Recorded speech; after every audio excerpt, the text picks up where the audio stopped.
안녕하세요. 8장 서베이 조사 발표를 맡게 된 도시공학과 석사과정 박이철입니다. 목차는 다음과 같습니다.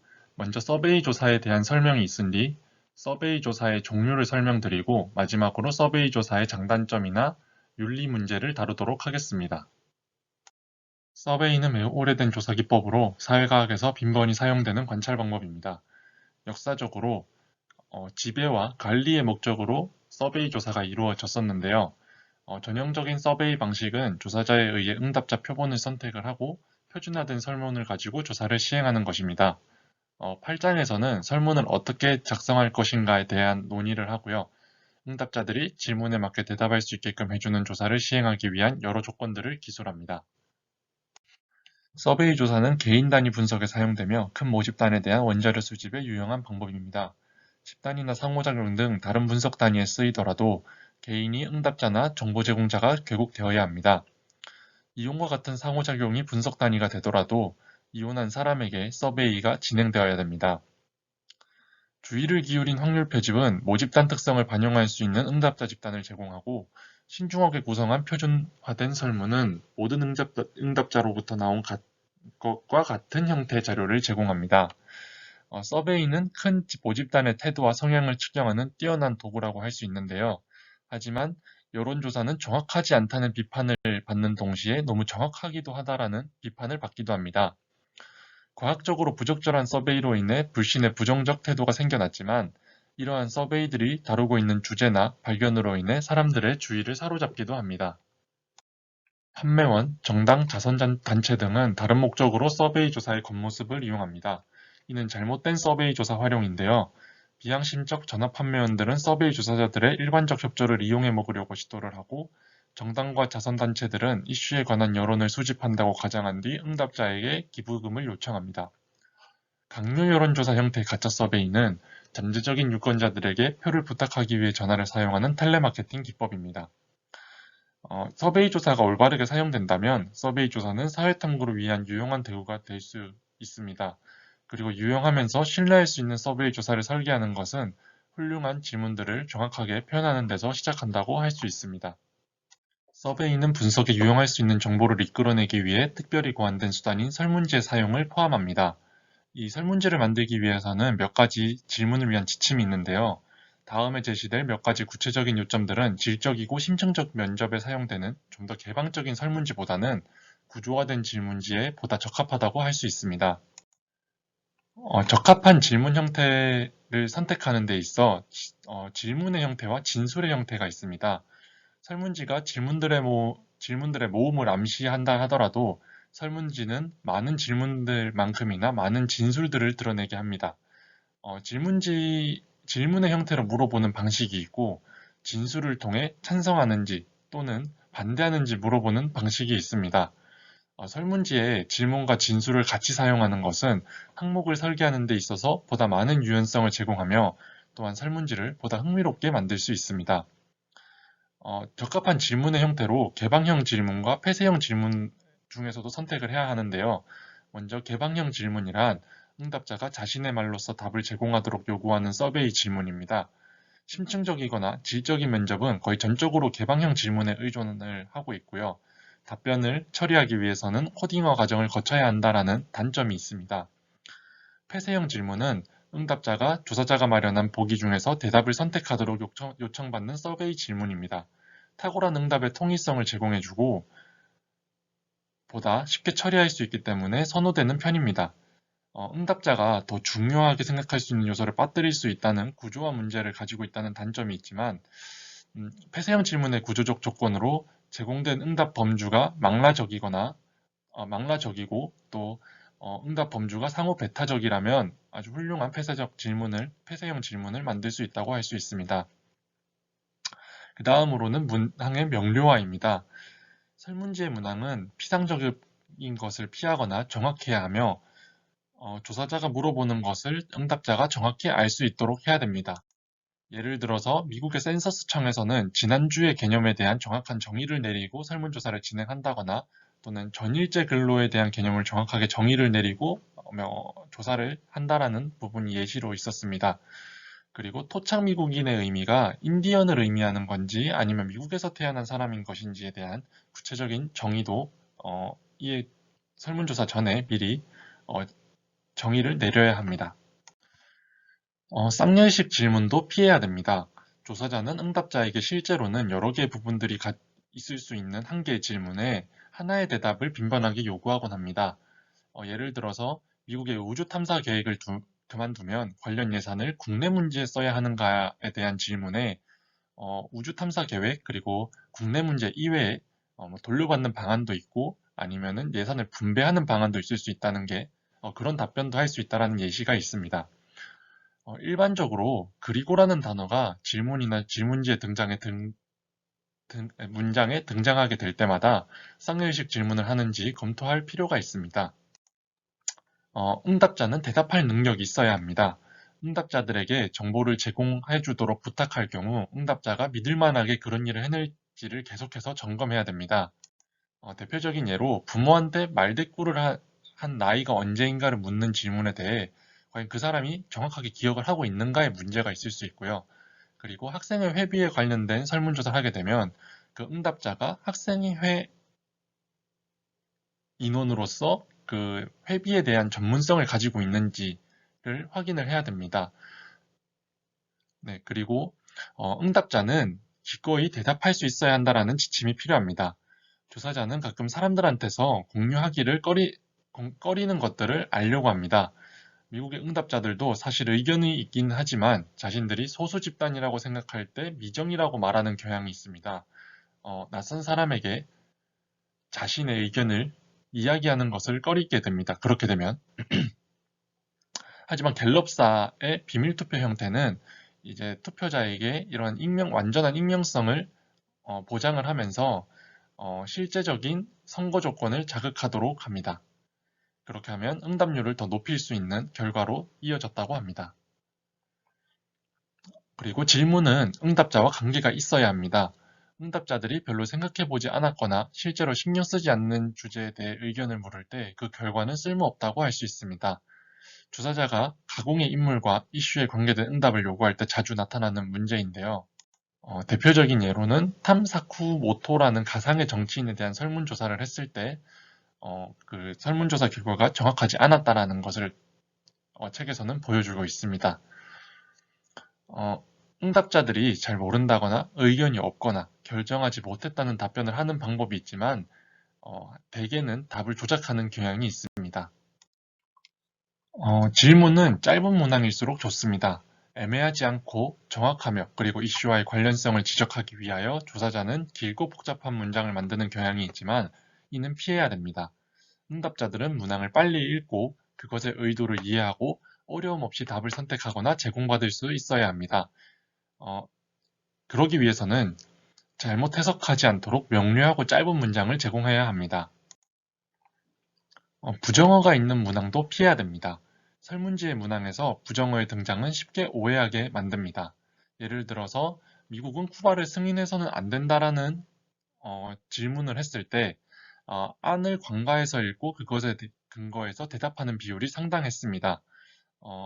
실제로는 승인한다라는 의견이었지만 찬성으로 응답을 하는 경우가 많았고 또 승인하면 안 된다는 의견이 있었지만 그와 또 반대로 응답을 하는 경향이 있었다고 합니다. 또 다른 예시로 공산주의자나 KKK 단원 등에 대한 공립학교 입학 여부의 설문조사 또는 나치의 유대인 학살에 대한 설문조사를 했을 때 납득할 수 없는 결과가 나왔는데 그 원인으로는 복잡하고 이중부정 질문이 있었기 때문이었습니다. 그리고 질문은 편향된 문항과 용어를 피해야 됩니다. 설문지의 맥락에서 편향은 응답자에게 특정한 방식으로 대답하도록 부추기는 질문의 모든 속성을 일컫습니다. 조사자들은 질문과 대답이 사회적 바람직함이라고 부르는 것에 빠지지 않도록 주의해야 됩니다. 예를 들어서 대통령 선거나 인종 문제에 관련된 질문을 하게 될 경우 이는 민감한 부분이기 때문에 정확한 답변이 들을 수 없는 일단 편향된 답변을 들을 수밖에 없게 됩니다. 탐구 목적을 주의 깊게 검토하고 또한 이 목적에 가장 유용한 문항을 구성해야 할 필요가 있습니다.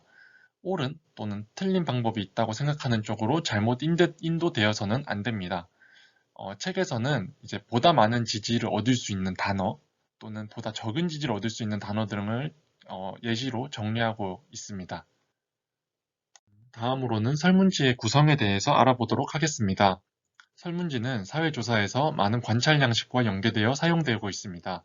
설문지는 실험, 현장조사, 다른 자료 수집 활동에서도 광범위하게 사용되기 때문에 설문지의 구성은 조사를 위해 매우 중요한 실용적 기술이 될 수 있습니다. 설문지 형태에 대해서 다뤄보면은 먼저 일반적인 설문지 형태에 대해 말씀드리겠습니다. 어울리지 않게 배치된 설문지는 응답자가 질문을 빼먹고 원하는 자료의 속성에 대해 응답자를 혼동시키며 설문지를 버리게 만듭니다. 일반적으로 설문지는 문항들이 보기 좋게 정돈되어 있어야 합니다. 한 줄에 2개 이상 질문이나 좁은 열간격, 좁은 여백의 문제는 피해야 됩니다. 축약된 설문지는 응답자들이 스스로 완성했든 훈련된 면접원에 의해 관리됐든 막심한 피해를 주게 됩니다. 일반적인 설문지 형태에서 이제 응답자를 위한 형태를 갖출 수 있는데 응답자가 여러 개 응답들 중 한 개 표시하도록 하는 게 가장 일반적인 형태입니다. 표시난들 사이에 적절한 거리를 두는 것이 가장 좋은 형식이라고 할 수 있는데요. 표시난 형태로는 각괄호를 사용하는 방식이 있고 체크할 수 있도록 도형을 활용한 표시난 방식이 있고 응답 번호에 동그라미 하는 방식이 있습니다. 일반적 형태의 설문지 외에도 조건부 질문의 형태도 있는데요.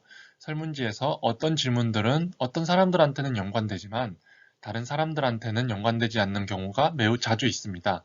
이런 경우 조건부 질문을 활용하게 됩니다. 조건부 질문이란 몇몇의 응답자들한테만 해당되는 서베이 질문으로 어떤 다른 질문에 대한 응답에 의해 결정이 됩니다. 일련의 질문들 중에서 먼저 번의 질문에 대한 응답에 따라 질문이 물어지거나 대답이 이루어집니다. 예시를 보게 되면 마리화나를 피운 적이 있습니까? 라는 질문에 해당되는 사람은 일련의 다음 질문으로 이어지게, 그러니까 예라고 대답했을 때 응답하는 질문으로 이어지는 반면 아니요라고 대답한 사람들은 조건부 질문에 대답할 필요가 없게 됩니다. 두 번째 질문의 형태는 하나에 대한 대답이 있으면 그거와 관련돼서 지속적으로 대답이 일련의 질문의 형태로 이루어지는 형태인데요. 중간중간 해당되지 않는 경우는 질문의 답변을 멈추게 됩니다. 그 다음 세 번째 형태로는 앞서 직관적으로 표현하는 것보다 문항의 번호를 붙임으로써 해당되는 경우에는 몇 번의 문항으로 이동하라는 식의 또는 해당되지 않으면 넘어가 달라는 식의 설명을 참조된 형태로 조건부 질문을 구성할 수 있습니다. 그리고 설문지 형태 마지막 형태로서 행렬식 질문이 있는데요. 밑에 예시에서 볼 수 있듯이 답변 칸이 행렬의 형태를 띠고 있다는 게 특징입니다. 행렬식 질문은 동일한 일련의 응답 범주를 가지고 있는 여러 개의 질문들을 묻기 원할 경우에 쓰이는 형태입니다. 행렬식 질문을 쓸 경우에 얻을 수 있는 장점으로는 크게 세 가지가 있는데요. 먼저 공간을 효율적으로 사용할 수 있습니다. 그리고 응답자는 행렬식 질문으로 제시된 일련의 문항들을 완성하는 것을 보고 쉽다고 느낄 수 있습니다. 그리고 일련의 응답들을 검토하는 것이 훨씬 수월하며 응답들 간 비교도 하기가 쉽습니다. 행렬식 질문은 조사자들로 하여금 행렬식 형태에 들어맞게끔 문항을 억지로 구성하게 만들 수 있고 응답자들에게 어떤 응답 세트를 마음에 품게 할 수 있다는 단점이 있습니다. 예를 들어서 모든 유형의 찬성만 나오게 하는 식으로도 조작을 할 수 있고 특정한 지향에 대한 질문의 비율을 높이는 식으로 조작을 할 수도 있습니다. 설문지 문항의 순서에 관해서 이야기를 해보면 어떤 질문의 등장은 다음 질문의 답에 영향을 미칠 수 있습니다. 그렇기 때문에 영향을 덜 받는 개방형 질문을 먼저 묻는 편이 더 낫습니다. 그리고 무작위적 문항의 순서 구성보다는 문항 순서 효과가 어느 정도인지 추정을 해서 결과를 의미 있게 해석하는 방법이 더 유용할 수 있습니다. 자기 기입식 설문지의 경우에는 가장 흥미로운 문항들로 시작하는 설문지가 가장 낫고요. 그 다음 마지막에 단조로운 질문이 오도록 구성을 할 수 있습니다. 면접 서베이의 경우는 면접자가 친밀감을 얻는 것이 우선이기 때문에 간단한 소개 후 단조롭거나 인구학적 자료를 얻는 목적의 질문을 먼저 하고 태도나 민감한 문제 영역으로 진입하는 것을 추천합니다. 설문지를 응답자가 완성하든 면접자가 기입하든 모든 설문지는 적합한 위치에 명확한 지시문과 소개문이 들어가야 됩니다. 모든 자기기입식 설문지는 완성도를 높이기 위해 기본적인 소개부터 시작하는 것이 좋습니다. 예를 들어 적합한 응답 방식은 무엇인지 또는 응답 지침은 무엇인지에 대해 설명하는 겁니다. 설문지가 정치적 태도, 종교적 태도, 배경 자료와 같이 이제 하위 부분들을 가지고 있다면 각 부분에 대한 내용, 목적 등에 관해 짧은 글로 소개해 주어야 됩니다. 이러한 방법을 통해 응답자의 설문지 이해를 도울 수 있습니다. 폐쇄형 질문에서는 복수응답, 서열화 응답이 필요할 경우 지시문을 통해 응답 방식을 분명히 알려주어야 합니다.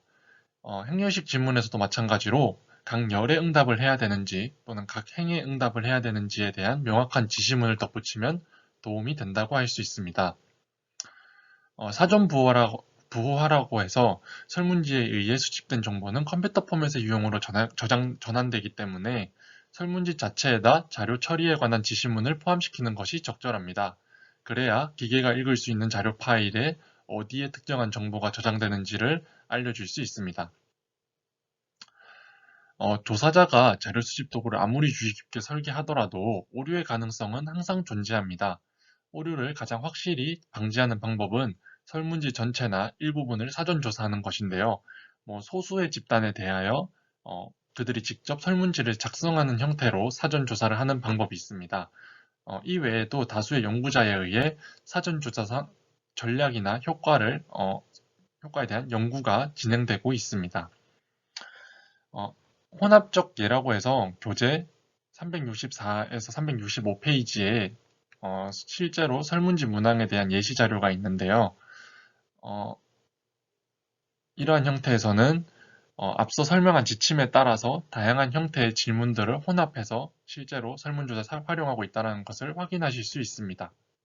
지금부터는 설문지에 대한 응답을 얻는 주요 방법에 대해서 설명드리도록 하겠습니다.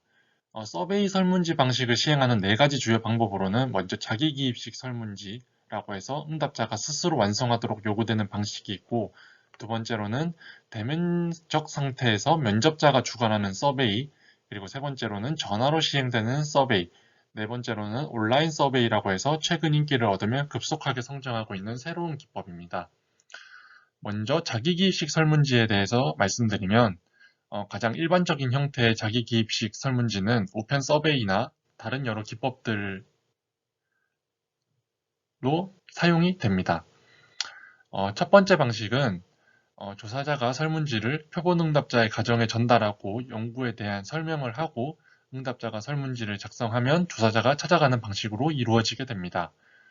두 번째 방식으로는 가정 배달과 그러니까 직접 방문을 하는 가정 배달과 우편을 혼합해서 사용하는 방식이 있습니다.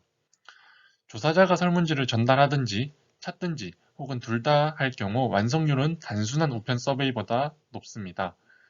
비용은 낮추면서 완성률을 개선시키는 다른 방법 시도가 계속 이루어지고 있다는 것이 특징입니다. 저희 교과서에서는 자기기입식 설문지 중에서 우편 서베이에 대해서 주로 다루고 있는데요. 음, 지금부터는 이제 우편 서베이에 대해서 이제 설명을 해드리도록 하겠습니다.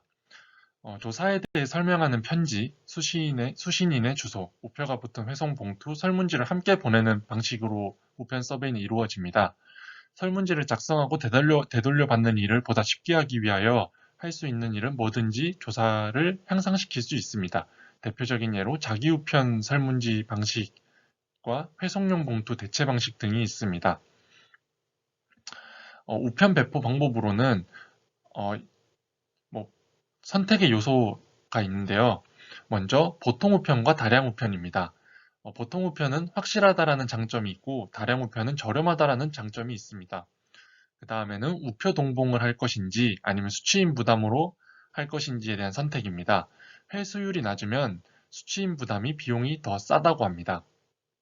두 번째로는 이제 회수 모니터링인데요. 연구자는 설문지가 회수되고 있는 것을 지켜만 보는 것이 아니라 응답자들 사이에서 나타나는 다양한 회수율을 주의 깊게 기록해야 합니다. 대표적인 예가 이제 회수율 도표라는 것이 있는데, 이는 두 가지 도표로 이루어져 있는데, 첫 번째는 일일 회수 설문지 수를 나타내는 도표가 있고, 누적 회수 설문지 수를 나타내는 도표가 있습니다. 이는 자료 수집이 어떻게 진행되고 있는가를 알려주는 지침이 됩니다. 작성된 설문지가 회수되면 각 설문지를 개봉해서 고유 번호를 부과해야 됩니다.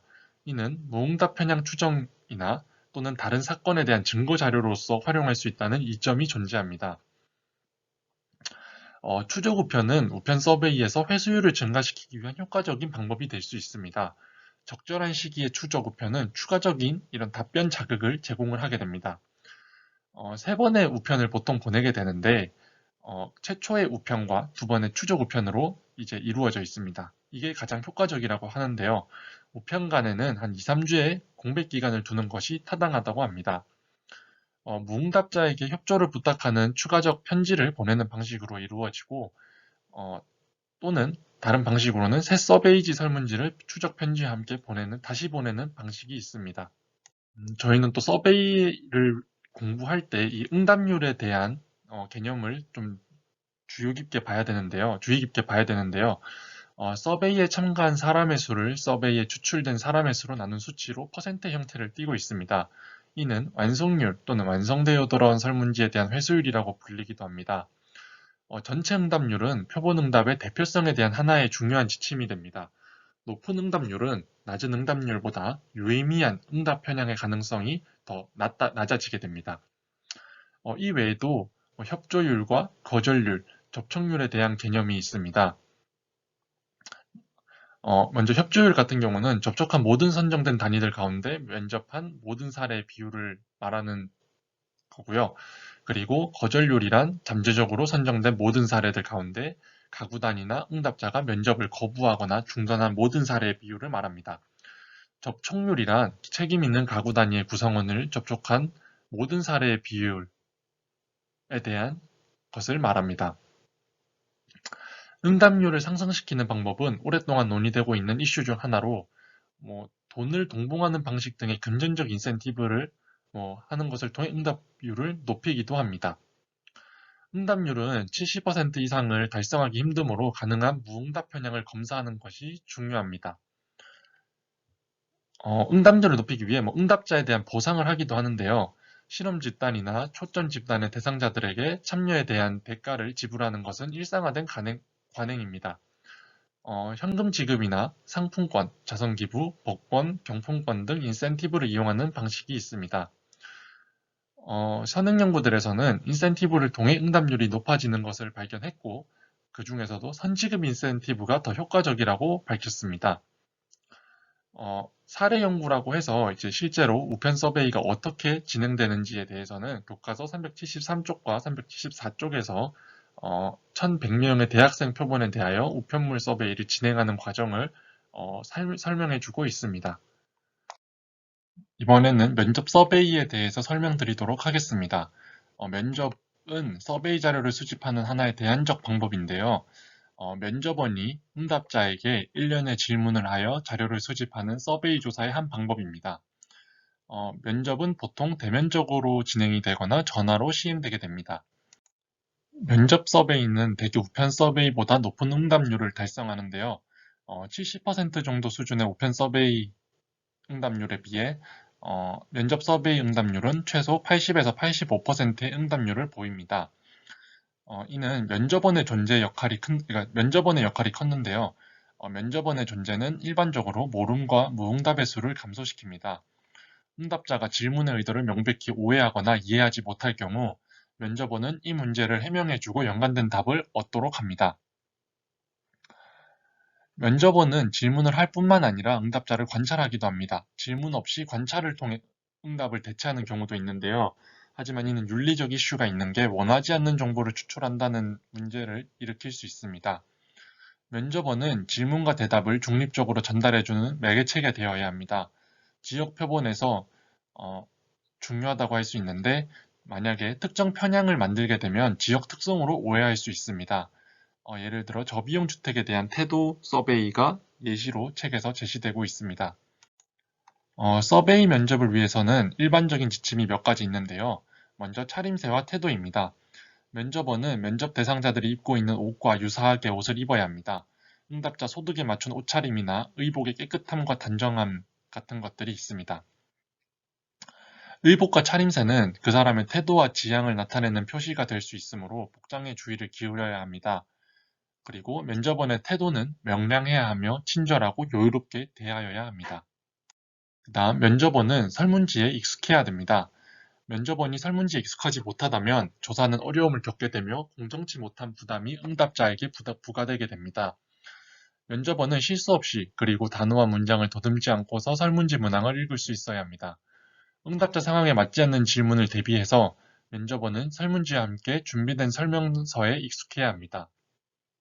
또한 면접원은 질문된 문장을 정확히 따라가야 합니다. 주어진 질문 문장에 대한 약간의 변화는 응답자의 답변을 다르게 할 수 있습니다. 그렇기 때문에 질문의 문장을 정확히 따라가도록 교육해야 합니다. 지침에 따른 면접원이 범할 수 있는 오류와 관련하여 보다 많은 자유를 줘야 한다는 주장도 있긴 하지만 면접원에게 개입하도록 허용해 주는 것은 면접원이 수집된 자료에 영향을 줄 가능성을 증가시킬 수 있습니다. 또한 면접원은 응답을 정확히 기록하여야 합니다. 설문지가 응답자 자신의 답을 요청하는 개방형 질문을 포함할 때마다 면접원은 대답을 주어진 대로 정확히 기록해야 합니다. 면접원은 응답이 어떻게 코딩될 것인지에 대해 모르기 때문에 정확성은 특별히 더 중요하다고 할 수 있습니다. 예를 들어서 자동차 수를 줄이는 조치에 대한 답변을 한다거나 더 많은 도로가 필요하다라는 답변을 받게 되면 답변을 받았을 때 면접원이 두 답변 모두 혼잡한 교통으로 기록을 하게 되면 응답자들의 그 디테일한 의견들이 없어지는 결과를 초래하게 됩니다. 면접원은 불명확하거나 애매한 응답을 그대로 기록하고 몸짓이나 말투를 통해 응답의 의도를 이해하고 함께 주석을 덧붙이는 것도 좋은 방법이라고 할 수 있습니다. 면접원들은 응답을 얻기 위해 캐물음을 할 줄 알아야 합니다. 캐물음이란 어떤 질문에 대해 보다 완전한 대답을 이끌어내기 위해 면접에서 이용되는 기법입니다. 면접에서 응답자는 부적절하거나 불충분한 답을 할 수 있으므로 정교화를 위한 캐물음이 사용될 수 있습니다. 면접원으로 하여금 개방형 질문에 대한 응답을 이끌어내기 위해 침묵이나 질문 등과 같은 캐물음이 요구될 수 있습니다. 면접원은 분석적인 목적을 위해 매우 많은 정보를 제공해주는 답을 캐물을 필요가 있지만 모든 경우에서 이런 캐물음은 중립적이어야 합니다. 이런 캐물음은 많은 시간을 고민을 통해 좋은 질문을 만들어내고 응답자들이 응답하도록 자극하게 만든다는 장점이 있습니다. 면접원들이 많아지게 되면 이를 조정하고 통제하는 것들이 필요합니다. 2명 이상의 면접원들이 서베이에 포함되면 면접원들을 훈련시키고 감독하는 것에 대하여 조심스럽게 통제가 이루어져야 하는데요. 사기와 동기를 높이기 위해 훈련 기간 동안 연구에 관한 일반적인 소개부터 시작을 해야 됩니다. 그리고 일반적인 지침과 절차에 관한 논의가 필요하고요. 그리고 면접용 설문지를 동반한 설명서를 준비해야 됩니다.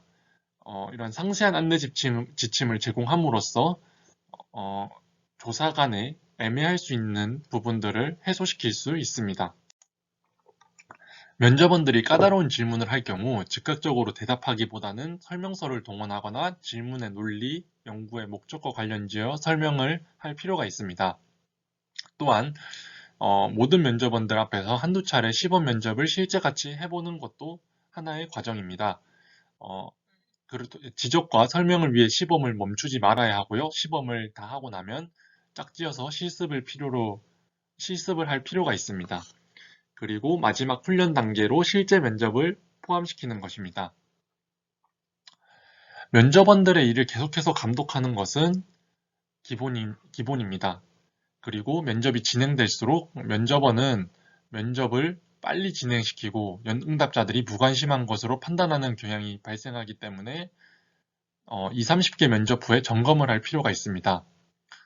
혼자서만 면접하는 연구라도 설명서를 준비하거나 실습에 대한 과정은 필요하다고 할 수 있습니다. 다음으로는 전화 서베이에 대해 설명드리겠습니다. 전화 서베이는 표본 추출 문제가 내재되어 있는데요. 전화 서베이는 젊은 조사자들 사이에서 나쁜 평가를 받고 있습니다. 왜냐하면 전화가 있는 사람들에 한정되기 때문입니다. 역사적 예로 1936년에 진행되었던 전화 서베이 예가 있는데요. 가난한 사람들은 서베이로부터 배제되었었습니다. 어, 전화번호부에 등재되지 않은 전화번호는 잠재적 편향을 유발을 하며 이는 무작위 번호 전화 걸기를 통해 보완되기도 했습니다. 최근에는 휴대전화 인기가 이제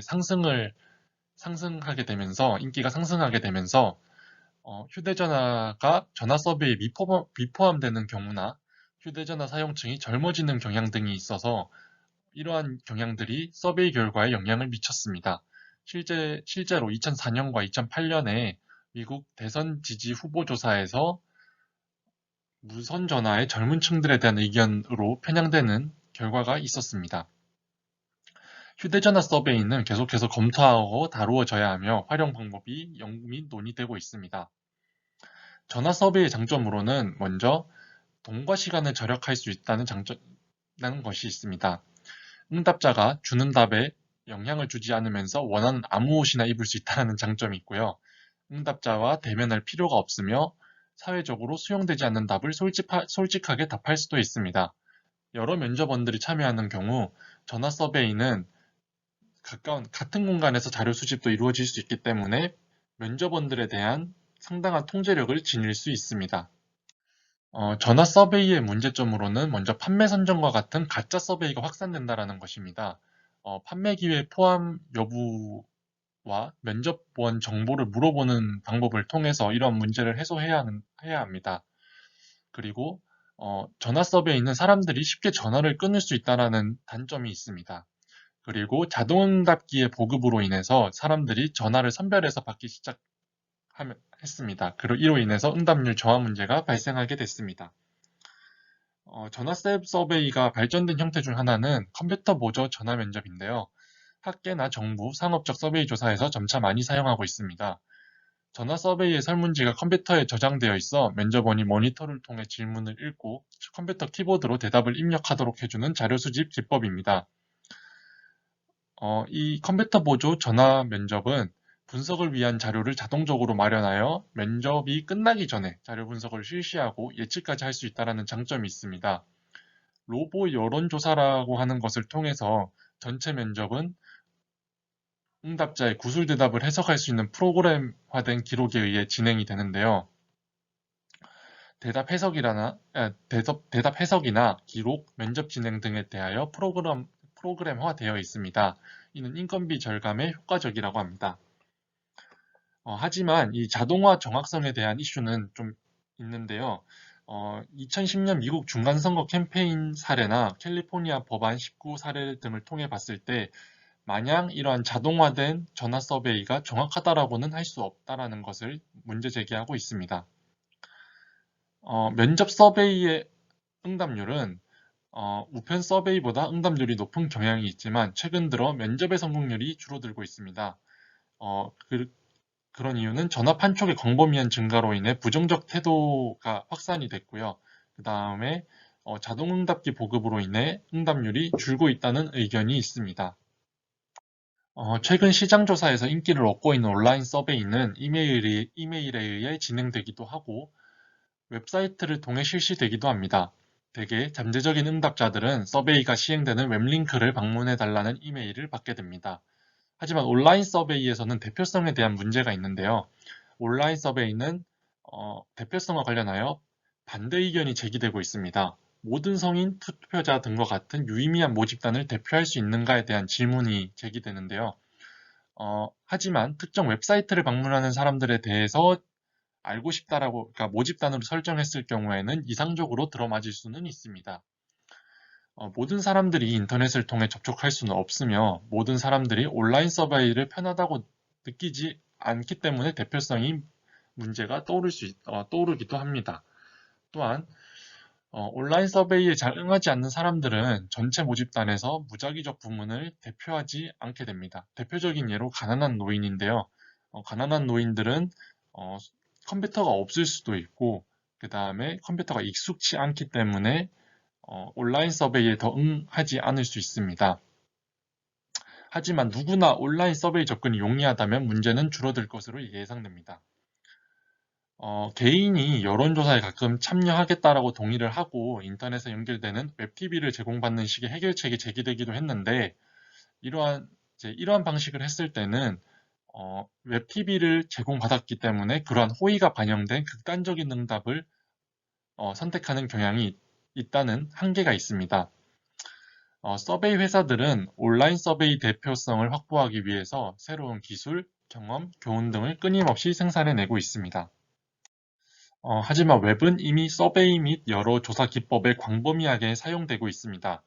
온라인 서베이를 겸한 우편 서베이 조사 방법은 응답률을 높이는 동시에 비용을 절감시킬 수 있다는 장점이 있습니다.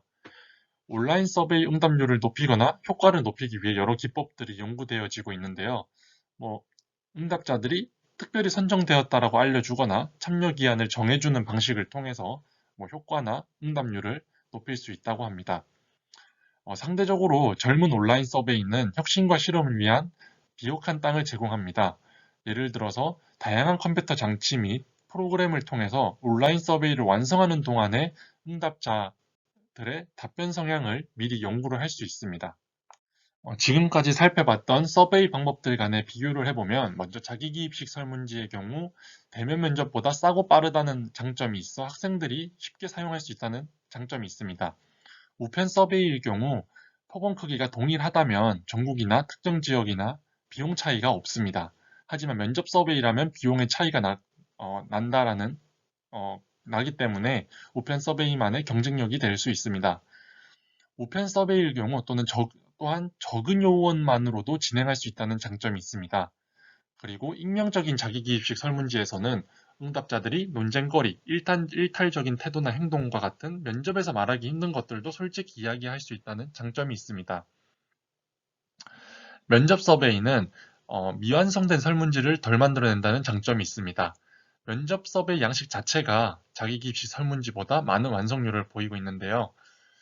면접원이 질문을 뛰어넘지 않게 하고 그 다음에 CATI 서베이에서는 컴퓨터가 체크를 한다라는 정확성의 차이가 있습니다. 장점이 있습니다. 그리고 복잡한 이슈에 대해서는 면접 서베이가 효과적인데요. 면접원의 도움이 있기 때문에 응답자들이 질문을 더 쉽게 이해할 수 있습니다. 이름보다는 주소나 전화번호의 표본에 기초해서 서베이를 진행할 수 있어 사전에 전화를 통해 적합한 사람을 추출할 수 있다는 장점이 있습니다. 또한 면접원에 의해서 답변 이외에도 중요한 관찰을 할 수 있습니다. 전화 서베이는 시간과 돈을 절약할 수 있다는 장점이 있고 그 다음에 면접원의 안전이 보장될 수 있고 그 다음에 응답자에 대한 면접원의 영향이 감소할 수 있다는 장점이 있습니다. 마지막으로 온라인 서베이는 유용한 소프트웨어가 더 개발되면 훨씬 싸질 수 있다는 장점이 있지만 온라인 서베이 응답자가 일반적인 모집단을 대표할 것임을 확신시키기 어렵다는 단점이 있습니다. 하지만 특정한 목표 집단이나 웹상의 참여에 기초를 둔 조사에는 적합하다고 할 수 있습니다. 궁극적으로 연구의 필요 및 자원과 관련해서 각각 방법들이 가지는 장점과 단점들 사이에서 균형을 맞추어야 합니다. 두 가지 이상을 합친 다양식이나 혼합 양식 서베이를 사용하기도 합니다. 이제 전체적인 서베이 조사의 장단점에 대해서 설명드리겠습니다. 서베이 조사의 장점이라고 한다면 서베이는 커다란 모집단 특성을 기술하는 데 특히 유용합니다. 주의 깊게 선택된 확률 표본은 표준화된 설문지와 결합해서 큰 모집단에 대해 세련된 기술적 주장을 할 수 있는 가능성을 제공합니다. 많은 질문들이 분석에 있어서 조사자들에게 상당한 유연성을 제공해 주면서 주어진 주제에 대해 물어볼 수 있게 합니다. 실험 설계는 개념에 대한 특정한 조작적 정의를 요구하지만 서베이는 실제 관찰로부터 조작적 정의로 발전시키게 합니다. 표준화된 설문지를 통해 서베이들은 개념이 가지는 애매한 속성을 모든 사람들에게 적용하고자 합니다. 하지만 서베이 조사의 단점에 대해서 살펴보면 서베이는 표준화된 설문지 문항, 단순화된 문항에 응답자들이 답을 끼워 맞추는 경향이 있어 피상적이 될 수 있다는 문제가 있습니다. 서베이 조사를 통해서는 응답자가 생각하고 행위하는 삶의 전체 상황에 대한 느낌을 발달시키기 어렵다는 단점도 있습니다. 서베이는 진행되는 동안에 새롭게 등장하는 변수에 대해서도 유연하지 못하다는 단점이 있는데, 이는 어, 어떤 새로운 변수를 발견하더라도 처음에 계획했던 설문조사를 계속 진행하게 되면서 그런 문제가 발생한다라고 볼 수 있습니다. 그리고 서베이는 실험과 관련해서 인위성의 문제를 안고 있습니다. 서베이 답변과 사회적 행위가 필연적으로 어떤 개념으로 연결된다고 할 수 없습니다. 설문지를 통해 측정할 수 없는 부분이 있으며 평소 생각하지 않았던 부분을 물어보는 상황에서 인위성 문제가 발생할 수 있습니다. 일반적으로 서베이 조사는 타당도에 있어서 약하고 신뢰도에 있어서 강하다고 할 수 있습니다. 설문지의 답변이 응답자의 생각과 어느 정도 근사치에 있나라는 타당도 이슈가 있고요. 그리고 모든 대상자들에게 표준화된 자극을 제시함으로써 또는 관찰, 질문 문장 구성 등을 통해서 조사자, 응답자 양측의 비신뢰도를 제거할 수 있는 신뢰도 이슈가 있습니다. 보통 서베이 조사 단계를 살펴보게 되면 설문지를 구성하고 표본을 선정을 하고 면접이나 자기기입식 설문지를 통한 자료 수집이 이루어지게 됩니다. 하지만 대규모 서베이일수록 짧게는 여러 달, 길게는 1년 이상 걸리는 게 이제 일반적인데요. 하지만 2차 분석을 통해서 막대한 시간과 비용을 피하면서 특정한 사회조사의 관심 영역을 분석을 할 수 있기도 합니다. 2차 분석이란 한 연구자에 의해 수집되고 처리된 자료가 흔히 다른 목적으로 다른 사람에 의해 재분석되는 연구 형태를 말하는데요. 한 연구자가 서베이를 시행해서 자료를 분석했다 하더라도 다른 연구자에 의해 다시 분석될 수 있다는 것을 의미합니다. 대표적인 예로 미국의 SDA나 GSS, 한국의 통계청 사이트인 코시스 등에서 서베이가 이루어진 자료를 이용해 2차 분석에 활용하는 것을 예로 들 수 있습니다. 2차 분석의 장점으로는 먼저 원래 서베이를 실시하는 것보다 더 싸고 빠르다는 것입니다. 그리고 최고의 전문가가 수행한 작업으로부터 혜택을 얻을 수 있다는 장점이 있습니다. 그리고 어떤 한 주제에 관련된 과거의 연구들을 한데 모으는 메타 분석의 가능성을 높입니다. 이 말인즉슨 다른 연구들에서 진행된 자료를 재활용한다라는 개념으로 보시면 되겠습니다. 하지만 2차 분석에도 단점은 있는데요. 먼저 타당도 문제라고 해서 활용하고자 하는 자료의 수집 목적이 연구자의 연구 목적에 적합한가라는 문제입니다. 보통 내가 원하는 질문과 근접한 질문이 이루어지기 때문에 원하는 질문이 아닐 수 있게 됩니다. 행해진 질문이 과연 연구자가 분석하기 원하는 변수의 타당한 측정치인가라는 질문을 하게 됩니다. 보통. 하나의 서베이 자료가 모든 문제를 풀어낼 수는 없지만 여러 독립된 방향에서 하나의 이슈를 분석한다는 점에서 많은 전문적 지식을 얻을 수 있다는 데 의의가 있습니다. 서베이 조사가 윤리 문제를 다루어 보자면 크게 두 가지가 있습니다. 먼저 비밀성 유지인데요. 자신들에 관한 정보, 공개되면 응답자들을 당황하게 만들 정보 등은 응답자에게 피해를 가져올 수 있으므로 비밀성 유지는 특히 중요합니다. 그리고 두 번째는 응답자에 대한 심리적 상처의 가능성인데요. 비밀성이 유지되더라도 단순히 답을 강요하는 것만으로도 마음을 상하게 할 수 있습니다. 예를 들어 주변 친구가 자살한 사람에게 자살에 대한 서베이를 진행한다던가 그 다음에 인종차별에 대한 서베이를 하게 함으로써 자신이 인종차별이 있는 게 아닌가라는 의심이 들게 하는 것 자체가 이제 마음을 상하게 하는 사례라고 할 수 있습니다. 가능한 심리적 상처 문제를 피하려고 하는 주의 깊은 노력이 필요합니다. 네, 이상 발표는 여기까지입니다. 감사합니다.